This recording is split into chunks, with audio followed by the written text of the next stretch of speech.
السلام عليكم ورحمة الله وبركاته. وحوي قايب كمدا قايبه برنامج كانوا مقعد الرئي سيرت إريجا أيان نوري أيان وحول با كل كينو إريجا بدن اسكو جينو من وحول با كسمينا أما قبها نقطة أما شيكها نقطة أما فكرة نقطة كل كحوي أيان سيرت ولا مبيرون بيبي كتيرتها قرب نين على الدنيا لقي مادة هذا الكون إري أيوم بكعة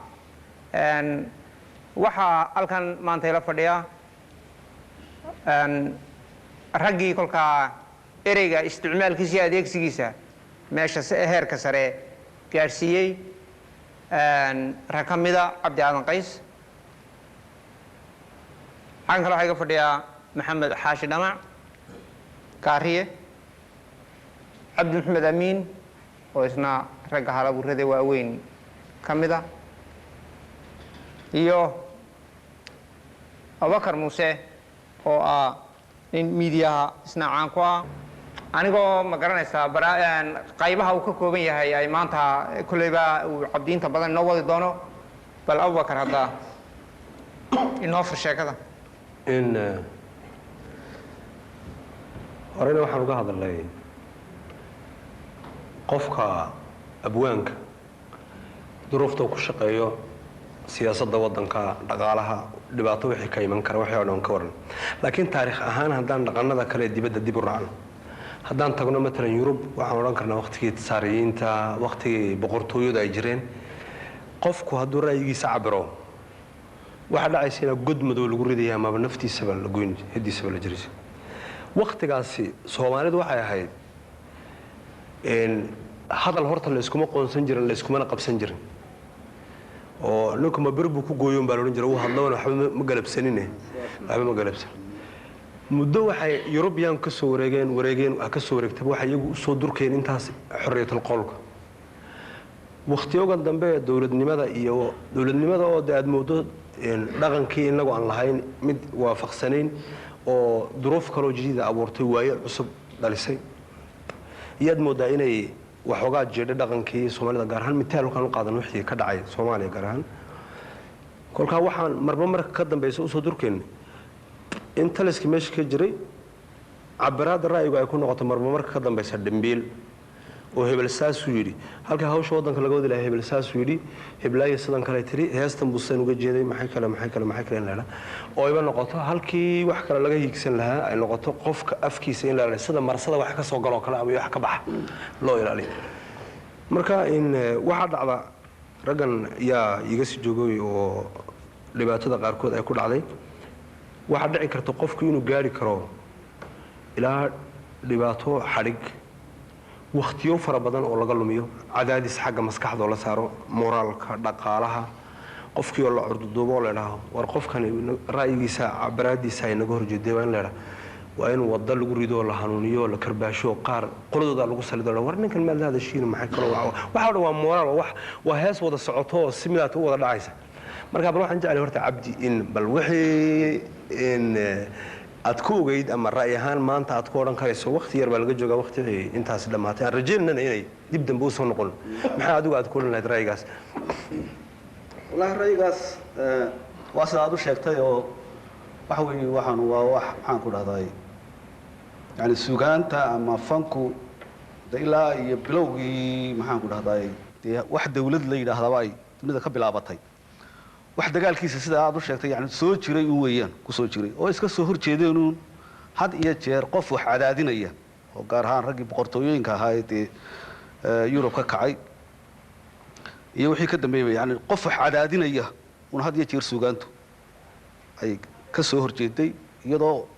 u hadlaysa oo afayeenkii dadweynaha waxaanu sidaa kuma haboona sida maxaan ku dhahday aad sheegtay waxa weeyaan Yurub dhowr boqol oo sanadood markay dhibaatadaasi ku soo jirtay way ka gudubtay way dhaaftay oo la dawlad bay u gudubtay way aragtay yani cadaadinta iyo caburinta iyo qofka in raygiisa la is hortaaga dhibaatada ay u keeni karto horumarka dalka iyo dadka inay dhibaato tahay marka taa way ka kaaftameen iyagu horumar bay gaadheen warshaday gaadheen noloshoodii baa maxaan ku dhahdaa soo kortay isbedeshay marka waxay noqotay wax iyagu ay ka ay ka kaaftoomaan oo maxaan ku dhahdaa gees iska dhigaan laakiin afrika oo aynu ka mid nahay oo dawladnimadeeda iyo xukunkeedu wax maamulkeedu uu cusub yahay ayaa hoggaankii raggii u qabtayna inta badana ay ahaayeen markii 60kii la qaatay xornimada ay ahaayeen rag ku soo barbaaray isticmaarkii afrika joogay sidii dadkii uu xukumayay uu yeeli jiray kaliya ku soo barbaaray laano ninka cadaanka ahi markuu dalkiisa joogana sidaba u maamulaa ama u maamulayay markuu dunida kale adoonsanayana si kale u maamulaya markuu dunida kale joogo dee wuxuu maamulayaa sidii nin dad yani ka badan oo dhul kale nin haysta marka inuu iska celiyo oo horjoogsado oo kii hadlaba uu xidho oo qabto oo ayuu yani ninka cadaanka ku dadaalaya marka raggii dadkii madaxda ahaa ee bedelay markii afrika xornimada qaadatay waxay noqdeen dad dariiqiisii uun inta badan raacay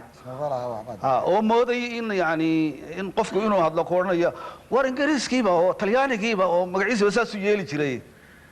yani caqliyad caynkaasi ee ku shaqeeyey marka dee taas bay dhibaatadu ay badankeedu ka timid markay askartu qabsatayna يعني waxbay ka daran yihiin cadaabuhu kala dardarane cadaabuhu way kala kulul yihiin kala daran yihiin ninkii sibilka ahaa ee maxaan ku dhahay rayidka ahaa markuu haystay dee isaga kuba qaylisaya iyo markuu qori qabsaday ayay inkaarta sii dhacday oo isagu maxaan ku dhahay dee qori uun hadalba isagu aanadu qorigu yimid hadal dhimay dee taasna goobjoog baynu wadahayno waynu garanayna taabicoodaad mayso ma waxay la tahay tan maaragtay hadal diidku waxay la tahay taariikhda horta wuxuu ku leeyahay kumayaal buug baa laga qoray waxaa censorship la yidhaha waxa weeyaan waxaana ugu daraa sida xaqiiqda Europe kolkaad u fiirsata kaniisada waliba Catholic kolka waxay sameyn jireen waxa la yiraahdo inquisition la yiraahdo bay sameyn jireen qofku haddii uu hadal aan iyagu waafaqsanayn sameeyo waa la gubi jiray waxa weeyaan taasi waxay ahayd oo shaydaan baa ka dhaxlay la oran jiray kolka waxa weeyaan inta meel la soo taagaa la gubi jiray dab baa lagu qaban jiray kolka waxa kamid ahaa ragga taasi qabsatay ninkii Galileo la oran jiray ee yiri maartay dhulku uu wareegay wuxuu ninkii ka qabsaday waa tii la wada ogaa kolka waxa la yiri waa aakhirkii aad waxa la yiri wixii buu yiri waa been kolku si kale uu ku baxay garan waayay buu yiri waan riyooday waxbay ahayd kolka waa been buu yiri maalintii baan hadal ugu dambeysay uu iska daayay laakiin ta fikradda way soo baxday Galileo kolka wuxuu cadeeyay in dhulka uu balaanidiyada maaragtay wareegayaasha cadeeda ku wada wareega uu yahay oo nin kale ugu horeeyo Copernicus la oran jiray fikradiisii buu kolka isagu cadeeyay kolka sidaas ay horta mushkiladan hadalku ay maaragtay iska weligeed bay iskaga soo taagnayd ilaa kolkan dambe maaragtay dawladahan shuucigu kolka yimaadeen iyaguna wixiiba waxay ka dhigeenba maaragtay si kale bay u rogeenba waxa weeyaan ninkuba kol hadduu hadlo waxa weeye ma garanaysaa ama waa la dilaya ama waa la qarinaya waa la waayay kolka waxa weeyaan dawladii Afrika ee khaasan qolooyinkii dambe askartu waxay qaateen nidaamkii hanti wadaaga kolka waxa weeyaan waxaad moodaa inaynu wax walba inta ugu xun ka qaadanaad moodaa oo waxa weeyaan dee hanti wadaaga nimankan dee wax badan bay qabteen nimankan maaragtay shuuciga ahaa ee ruushka iyo dhulka qabsaday laakiin waxaad moodaa intii ugu xumayd ee ma garanaysaa cadaadinta iyo caburintii uun inay ka qaateen qoladii askareed oo ma garanaysaa intii un ay dee aakhirkii wixiina waa kuwaas la wada dumay adiga arkaya Ethiopia waxaa ka dhacay Soomaaliya waxaa ka dhacay wadanadii maaragtay nidaamka caynkaas ay qaatay kolkaa tii oo dee ay sheekaduna ay suugaanteeduna ka soo baxday taasina ay tan tahay aynu maantaba hayno waxay la tahay dee waa Abubakar waa niga intaas iga dhintaa markaad ka hadlayso aburinta suugaanta lagu hayo ee dee looga soo factirin karayo ilaa iyo waqtigaa dheer boqoradii iyo laga soo factirin karayo war dadkeenan horta Soomaalidu halkaan ka dhimo waxba inoo sii dheh wuxuu yiri hasha wadna waa dilay waxna uu heshiin buuri hasha wadna waa dilay waxna uu heshiin buuri kudna waa dilay kudna waa dilay hasha kudna waa dilay buuri waxna uu heshiin buuri waraadee waxaan lagu dayay dareemay markaa Soomaaliya waxaan ka dhacay Soomaaliya markaa tagto Soomaalidu waa qabaayil xoolo dhaqatay ahayd intii isku qabiilihiiba daaqa iyo biyaha iyo xooluhu waxaa jira communalism waxaa ka dhaxeeyay intii isku qolaaba wax wadaag baa ka dhaxeeyo dhul bay wadaagayeen daaq bay wadaagayeen ceelkay wada qodanayeen haddii wax la soo weeraro geelayga aniga marka la qaado kuwa aanu toonka nahay geeloodii baa la qaaday geeloodii ilaa uu naga wada dhaxeeya geeli reer hebel yaa maali jiray wii aqliyadii caynka ahayd oo ku saxa markay biyadeeda joogto halkeeda markay joogto iyo deegaankeeda markay joogto faa'iido ku leedahay waa yani dawlad ma jiro dawlad ma jirto waxa la leeyahay iyada abadee dawlad ahayd markaas waxaa jira wax guud oo qabiilka ka wada dhaxeeyaba ayaa jira oo geelu ka mid yahay oo dhulku ka mid yahay oo dhigta magaca sharafka ninka reer hebel wuxuu koorayaa waa gabayaageygii buu koorayaa mitir oo marka cali dhuux laga hadlayo beel baa tirsanaysa gabayaageygii astura markaas loo yeelin ka astura oo wax looga hubiya ilaa afkeeniyo marka wuxuu tirsan isagii qof loo baarkay gabiyo waxa uu arkayaan beesho inuu afkii beesha yahay waayo marka reer hebel u soo gabiyaan ayuu ka waabinayaa waa gabayaagoodii haddii ku roo yahay يعني واحد شيء واحد سامر كان بيشوا قوات حية أو يعني أي كوكلا ما كان كوف على تمية دولة إلى قوس سبعة نماين يوروبا يبدو دولة بيرسية واحد دولة بدن قاطع دولة بدن بتيجي على كتبقنا هالك صرت كقول بيسا دولة بدن بتيجي بيعد لكن كإسقاء أيام بالي يدوا كرسي جاي هذا سيد جاي اللي بكرسه وحكاية وسيلة التعليم تاني وسيلة التعليم توي من كم خلال كهاليسو جبوت ولا بويه كتشرد شوجا ياك على سبيح شوجا ياك ميدل بوا وسيل هذه قرة ترسطه ده واحد قرة يسامح شيء واي تمر حمو كم قرار معها بس القرار ده مركب معها يعني علنكي إيوه بدحوين اللي بدي بعد الشقة نينهم بدي سومالي عدم بكرة قولها عدم نقطة عدي ما وحى وقعتي كرسي جيلودي مشكلته اللي هالك عقلية الإسكاب كله جيل يجي بكل كدوة مركا جيلوده إلى عشرين نكتي هريتها اللي إسكتاجية عديك إلى جيلودي عديك ما وضعك يكون نفسي أنا وضعك يكون نفسي وهذا كرسي قال الله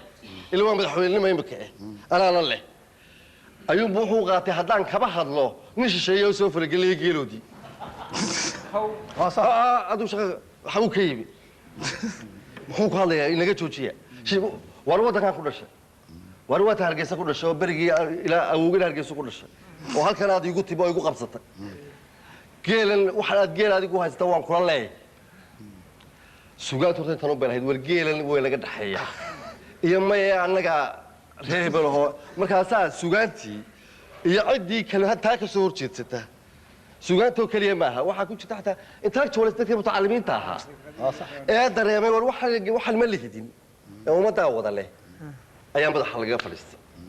مركز واحد هذا كانوا يقول لنا أفريقيا واحد يقول لنا واللي ما كانوا بهاش الجيل ودي بوهاي سنة وطالعين وبهاش ككالة يميجي أو دولة دمشق نصن كالة وهاي سطح إلى أصلا لو فهموا سيد جوانمدو سيد تحيل لو فهموا عبورينتن يا عدادس كان يعني كلمة حاجات وسنة ما كان فكرة ده ديبتو هذا بيتباعوا حلاقة يا مسكين هو بختيه يا سيد أو كلا هو بختيه يا كأروح الله يا يا مرة صوت ومحاض مدحولها يجيبوا صهرة حوجة شيء ده شافوا فوق العين وحد واروا بختيه سايا تبعال هذا كوه الله يعني وهالك يكون تعبرينتين وهالك يكون سجانة العبرين أيوه وحي نوصي لنا شيء اللي يروح ما حد كهيسته تحسوا بالكلام مسكين كابختي يفرق كي وياه يستطيع دولة دي ما كان يقدر مركا بهاش الويس كعبر سلاني سيلاقي المفهوم كان بدلوه لقرتوه حيصير هاي وعبر سلاني ساسوسي sababta keenaysa inaad ku tiraahdo caburaada taas xoojiye sii keenaysa waxa weeye wixii yani dawladnimadii Afrika ama yani teena markaan ka soo qadna waxay noqotay wax yar oo dhaqaalaheedii iyo nolosheedii iyo wixii ay kooban yihiin marka ceelkuna miyiga ceelku markuu biyo yar yahay ceelkaas biyo yar yahay had iyo jeer horta waxa hor cabaan oo inuu hor cabaay tahay reerkii qotay reerkii qotay reeraha kale waa inay sugaan waa inay sugaan inta kuwan geeloodu ka cabayo geeskan waa lagu riixaya war baasho annaga mid nagu yar tahay maxaan ku dhahtay geel iyaga ma deeqay u kaadiya baa la leeyahay haydii soo maaxday marka baasha miilaysiga yara dhaqaalihii yara ruuxeeda ayaa isir digan warqasii laxdi brahmanaad raacayda inagoo mawduuca ku dheeraanay waxaan u malaynaya inaan waxaa jirtaa caburaadda iyo waxaas aan ka sheekeynayna imika haddana waxaan leeyahay qofku waxay gaadhsiin kartaa xadhig dhibaato dhaqaale xumo waxyaalo badan bay gaadhsiin kartaa marka anugu nin baa mar saaxiibkiyaa la yidhi waa la xidhay maxaa lagu xidhaydhoo qisad igu cajab badnayd bay noqday waa la yidhi nin korneel ayuu xafiis ugu tago wax uga baanaa bale korneelkaa ka yidhi walaa yarow aad waxba garan maysida annagu waagii talyaaniga markaba annagoo la soconnaa cabdi baa iga keena shaka markaba annagoo la soconnaa iyuu oo boorkii xamar kusoo soconnoon baan kol qura weynay buu yidhi mataqaanaa xamar waa inoo muuqato baan kol qura weyn yarkuunbu ilaahay ka dhawaajiyey bilow markabkaa dhanka kale u sii jeestay bilaa adab waa la xidhay ba bilaa edab buu noqday markabkaa bilowda xagga kale u sii jeestayoo dagaalkii wixii buu ka gabado bilow xaggaa u sii jeeday maana madaxiinniiba xaggan dambe inayna kuma riidinahe xaggan dambe xamar naga martay buu bilaa edab buu noqdo waa la xidhay marka cabdi haddaan mitaal soo qaadno wuxuu ahaa nin muddo fara badan xidhnaa run ahaanna haddii aan tir ahaan haddaan soo